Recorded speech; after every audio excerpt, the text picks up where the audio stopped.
Hi everyone! Welcome to my kitchen. Tayo po ay magmamarinate ng manok. Meron tayong olive oil. Yan, ito olive oil. Yan, olive oil. Lagyan natin ng olive oil. Maglalagay tayo ng lemon. Ito po ay baked chicken po ito. I-oven po natin yan. Meron tayong lemon. At meron tayong siyempre paprika. At meron tayong siyempre black pepper. Yan, black pepper. At meron tayong siyempre Arabic spices. Yan, Arabic spices. Chicken spices. O, yan. At meron tayong siyempre oregano. Okay. At siyempre, huwag natin kalimutan ang asin. Yan, asin.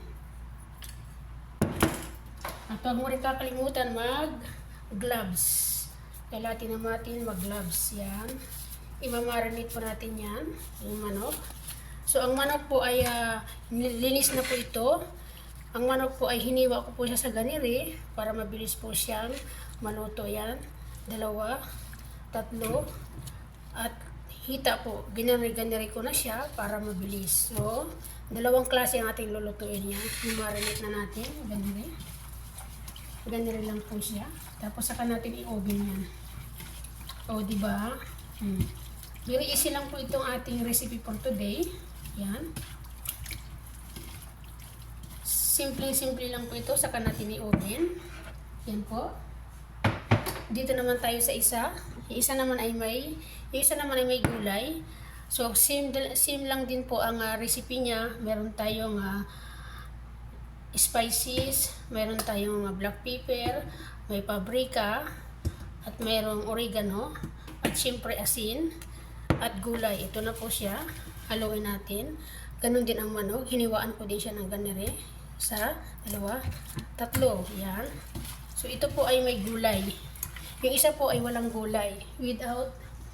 Without vegetable po yung isa. Ito naman ay mayroon siyang gulay. Yan. Masarap na naman yan kain mamaya ng ating mga ano. Yan. So, ayan na po siya. Marinated na po at ilalagay natin ito sa plastic. Yan. So, ayan na po siya. Very easy lang po ang ating recipe today. Yan. So, ayan na po siya. Ilalagay po natin yan sa isang plastic para po easy lang ang pagluto niya. O, di ba? Ayan na po yung minarinate ko kanina na manok. Nilagyan ko po siya sa ano. Ilalagay ko na po siya sa plastic. Yan. May mga ano po yan kasamang gulay. Meron po siyang patatas, may carrots, may kamatis, may onion. At mayroon po siyang olive oil, mayroon po siyang garlic. Ninimplahan ko po siya kanina. So ilalagay na po natin sa plastic. Yung pong plastic po na yan ay pang ano po talaga yan, pang oven po yan. Kahit na ipasok mo yan sa oven ay hindi po siya matutunaw. Yan. Nilalagay ko na po siya sa plastic para po ilagay po natin sa oven yan. Kasi gusto po ni boss ko ay hindi po masusunog yung manok. Kaya po pinapalagay po niya sa plastic. Ayan po, sinasalin ko na po siya ng mabuti yan. Para kasama din yung mga sabaw-sabaw ba yan. So tatalian ko na po siya. Tatanggalan ko po siya ng hangin para po pag pinasok mo sa oven ay hindi po siya may hangin yan. Para pag nilagay mo sa oven ay ano po siya, lumulubo po yung plastic niya tapos magkakaroon po siya ng hangin ganun sa loob.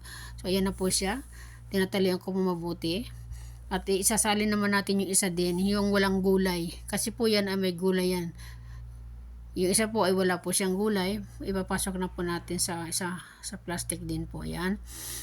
So, ano po itong isa without, ano po ito, gulay. Yan. So, masarap na naman ang kain ng ating mga bossing mamaya kasi gumawa tayo ng baked chicken with vegetable and without vegetable po. So, yan.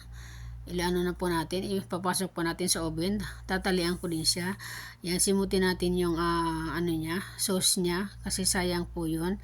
'Yun ang magluluto diyan. Yan, kasi wala pong ano yan, walang tubig po na nakalagay diyan. Yung po ang magluluto niya, yung kanyang mga spices niya at saka yung tubig ng olive oil. Yan po magluluto sa kanya. So ipapasok na po natin sa loob. Yan. Dalawa po siya. Yan. Isa po.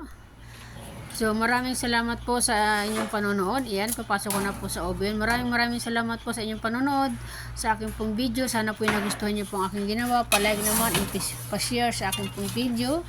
At para po marami pa tayong matulungan kung sakasakali man po tayo ay magkaroon ng income. Ayan po, luto na po ang aking ginawang baked chicken na with vegetable. Yan, hati-hatiin ko na po para po sa amin at sa aming mga busing. Maraming salamat po sa inyong panonood. Thank for watching po everyone. God bless everyone. Bye-bye po. Yan, ang sarap. Sarap po yan. Try nyo po pag gusto nyo po. I-open nyo po yung manok. Maraming salamat po sa lahat. Maraming salamat. God bless. Bye-bye. Pa-share naman and pa-like ng aking pong video. Thanks everyone. And pa-follow na din po ng aking FB page. Maraming salamat po. Bye-bye.